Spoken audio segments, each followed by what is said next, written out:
Counsel Nordin Haji, other distinguished guests as established in the protocol. Ladies and gentlemen, good afternoon. First, let me say that this day is for His Excellency the President, so I will make sure that my remarks are very, very brief. Ordinarily, this is a very unique graduation for me, Your Excellency, to attend. Ordinarily, graduations are filled with fanfare, women screaming and cheering, and a lot of flowers being sold around the gate. And so this is a very unique one. There is a lot of silence. And this reflects this intelligence community. Your Excellency, they say a friend of mine went to meet an intelligence officer, a senior officer. I don't want to be in trouble, some time back. And when he came back, so I asked him, what did you discuss? He told me that he was nodding throughout. He was nodding throughout, so he can't remember exactly what they said, listening more than saying much. Your Excellency, when we came in, I had a small discussion at the waiting room. I was very concerned because of the motorboard that I was given, this cap, because I saw other people were wearing a round one, which looks like yours, Your Excellency, but mine I was given a square one, and I was very concerned until I realized the round one was for only those who have attained their PhD.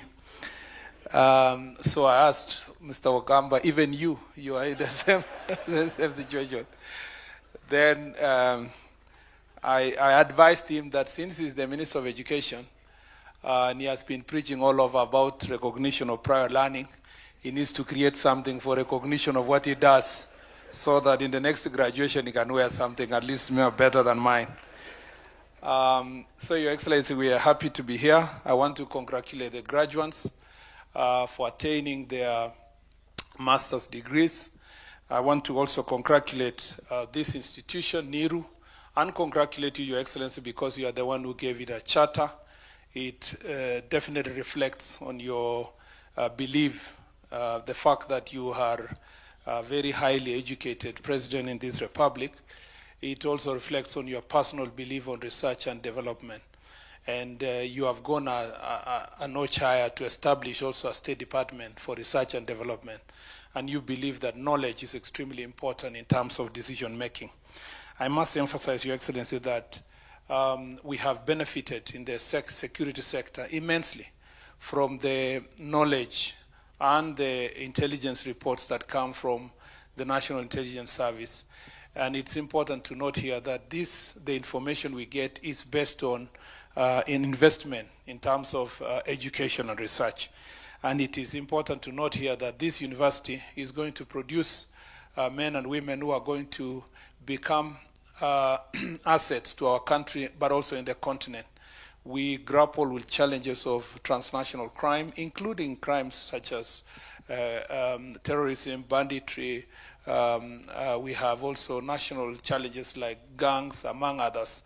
And Your Excellency, having a properly trained intelligence service is very important for us to ensure that we have intelligence-led operations and also intelligence-led response in the security sector.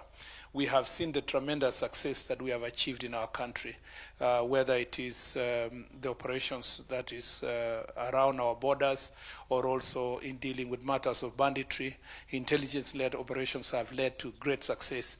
And we are celebrating just 1 year down the line a possibility of collecting over 1,300 guns from bandits because of the support that we have received and the research that has been done by the intelligence sector, Your Excellency.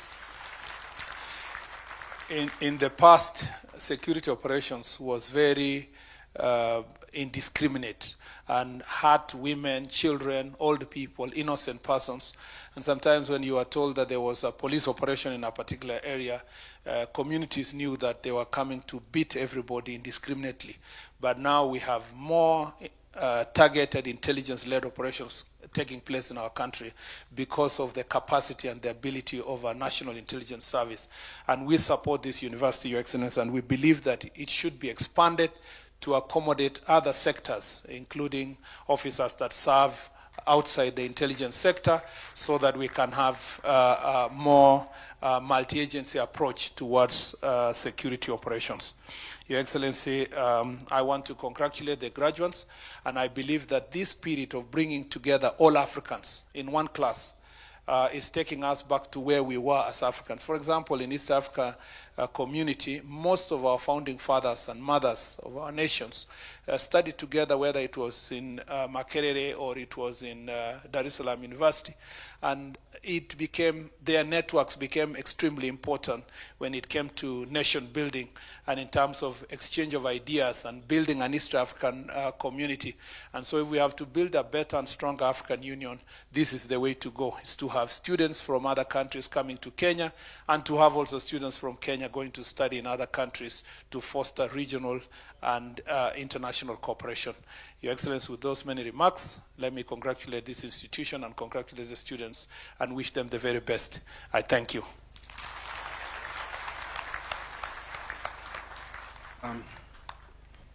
Your Excellency, just to clarify, we do have graduating students from KWS, National Police Service, and the Kenya Forestry. And in the other classes, we have more people from other departments. It is now my honor to invite the Honorable Julius Ogambo, Cabinet Secretary for Education, to make his remarks.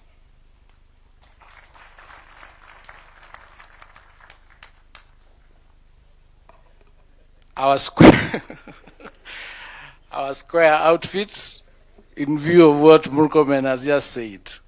Everybody here perhaps is educated, but the rest of us are learned. Together with the Director General, Senior Council of the National Intelligence Service, the Vice Chancellor of the National Intelligence and Research University, Your Excellency, allow me to ride on the protocols already established.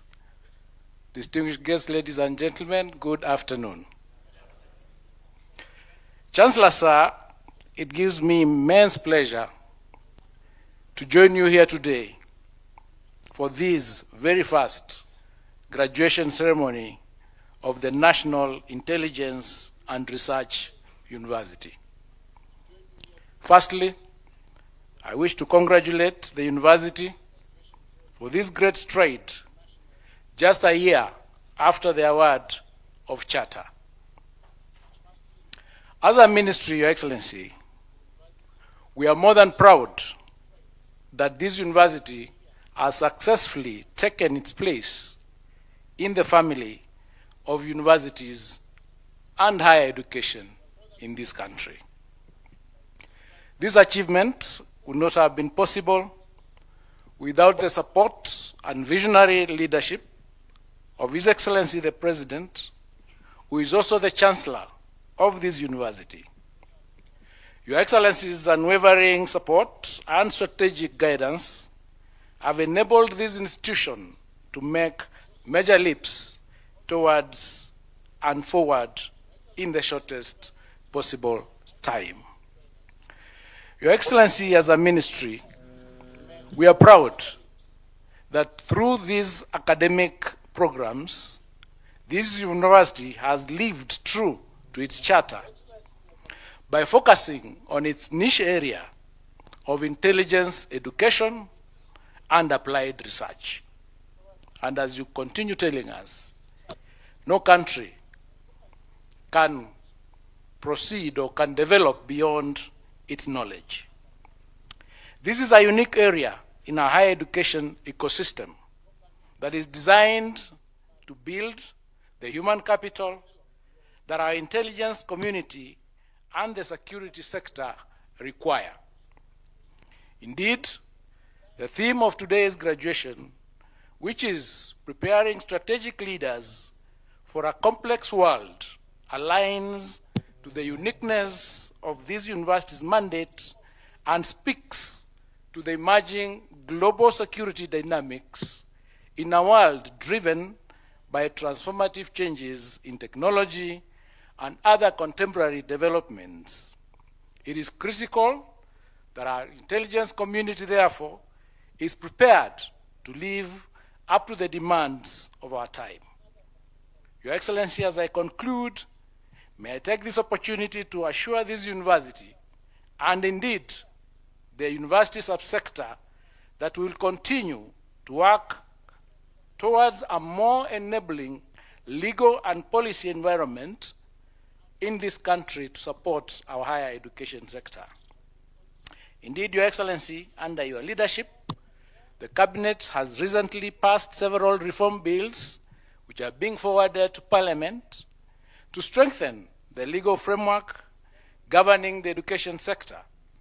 These bills, once passed, will go a long way into building the foundation for a globally competitive education sector in this country and in this region. Your Excellency, thank you very much and congratulations to the class of 2026. God bless you all.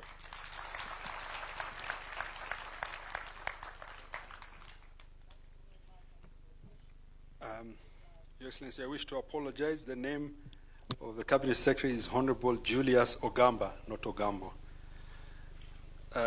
It is now my distinct pleasure and honor to invite Your Excellency, Dr. William Samoei Ruto, President of the Republic of Kenya, Commander-in-Chief of the Defense Forces, and Chancellor of the National Intelligence and Research University, to make your remarks, Your Excellency.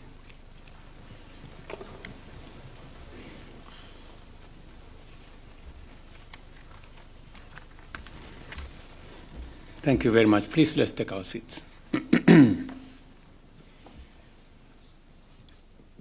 Thank you very much, Director General Nurdin, who is also the Chairman of Council of this great institution. Distinguished guests, faculty, staff, graduates of the National Intelligence and Research University, ladies and gentlemen. Allow me first to assist my two cabinet ministers here as a former Minister for Higher Education. The suggestion by Kipchumba Murkomen that you can change your status using RPL or recognition of prior learning, Mr. Ogamba, is misleading. It is not possible for you to get a PhD using that route. You will not succeed. And also to state that it doesn't matter how much redemption you try in matters of being learned or learned. There are no shortcuts. You just have to go through the motions. And next time, I advise that you do what you have to do so that you can wear the right attire. However, on November 5th, 2024, I formally awarded a charter to the National Intelligence Research University, establishing it as Kenya's foremost specialized university to build the capacity of our intelligence community as a key national asset for posterity. At the time, I affirmed the government's firm support for this university to meet its mandate and issued a At the time, I affirmed the government's firm support for this university to meet its mandate. Here's the reality. Your college degree took 4 years and $100,000. AI skills, 28 days and $20. Guess which one your boss cares about more in 2026? Stop, please. Seat. Thank you, my lady. This is... Graduates of the National Intelligence and Research University, ladies and gentlemen. Allow me first to assist my two cabinet ministers here as a former Minister for Higher Education. The suggestion by Kipchumba Murkomen that you can change your status using RPL or recognition of prior learning, Mr. Ogamba, is misleading. It is not possible for you to get a PhD using that route. You will not succeed. And also to state that it doesn't matter how much redemption you try in matters of being learned or learned. There are no shortcuts. You just have to go through the motions. And next time, I advise that you do what you have to do so that you can wear the right attire. However, on November 5th, 2024, I formally awarded a charter to the National Intelligence Research University, establishing it as Kenya's foremost specialized university to build the capacity of our intelligence community as a key national asset for posterity. At the time, I affirmed the government's firm support for this university to meet its mandate and issued a